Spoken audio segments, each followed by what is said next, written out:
រ៉ុបត្រូវរលកកម្ដៅខ្លាំងបំផុតគ្រប់ដណ្ដប់សម្រាប់មនុស្សរាប់ពាន់នាក់រួចទៅហើយរលកកម្ដៅដ៏ខ្លាំងក្លាមិនធ្លាប់មានបាននឹងកំពុងគ្របដណ្ដប់និងវាយប្រហារយ៉ាងធ្ងន់ធ្ងរនៅទូទាំងតំបន់អឺរ៉ុបចាប់តាំងពីចុងខែមិថុនារហូតមកដល់ដើមខែកក្កដាឆ្នាំ2026នេះរលកកម្ដៅនេះគឺបណ្ដាលមកពីការរួមផ្សំគ្នារវាងបម្រែបម្រួលអាកាសធាតុសកលនិងការកើតឡើងវិញនៃបាតុភូត El Nino នៅអឺរ៉ុបសីតុណ្ហភាពនៅក្នុងប្រទេសជាច្រើនបានបំបីកំណត់ត្រាអាកាសធាតុក្តៅបំផុតប្រចាំប្រវត្តិសាស្ត្ររួចទៅហើយក្នុងខែមិថុនានិងខែកក្កដាគឺសាធារណរដ្ឋឆែកសីតុណ្ហភាពជាមធ្យមបានហក់ឡើងរហូតដល់41.1 អង្សាសេប៉ូឡូញ 40.5 អង្សាសេបាង30 អង្សាសេតំបន់ខ្លះឡើងកម្ដៅរហូតដល់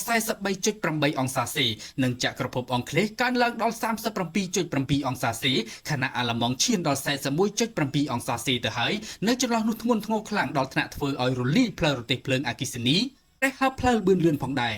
នោះអង្គការសុខភាពពិភពលោក WHO បានប្រកាសថាមនុស្សស្លាប់ដោយសាររលកកម្ដៅខ្លាំងនៅអឺរ៉ុបបានកើនឡើងលើសពី1300នាក់ទៅហើយគឺត្រឹមចុងខែមិថុនាគ្រាន់តែនៅបារាំងម្នាក់មានករណីស្លាប់ជាង1000នាក់រួចទៅហើយត្រឹមរយៈពេល3ថ្ងៃប៉ុណ្ណោះមិនត្រឹមតែប៉ុណ្ណោះរលកកម្ដៅខ្លាំងជ្រុលក៏ជាឥទ្ធិពលអាក្រក់ដល់ហេដ្ឋារចនាសម្ព័ន្ធនានាផងដែរពលគឺសាលារៀននៅកម្មវិធីមួយចំនួនខំចិត្តបិទទ្វារមុនម៉ោងហើយភពទឹកតាមទន្លេសំខាន់មានការស្រកចុះដែលប៉ះពាល់ដល់ការផលិតថាមពលអគ្គិសនីនិងវិស័យកសិកម្មលើសពីនេះនៅបារាំងនិងបណ្ដាប្រទេសនៅអឺរ៉ុបខាងកើតមួយចំនួនប្រឈមនឹងប្រកាសអាសន្នពណ៌ក្រហមនៃហានិភ័យភ្លើងឆេះព្រៃដោយសារខ្យល់ស្ងួតនិងកម្ដៅហួតហែងផងដែរ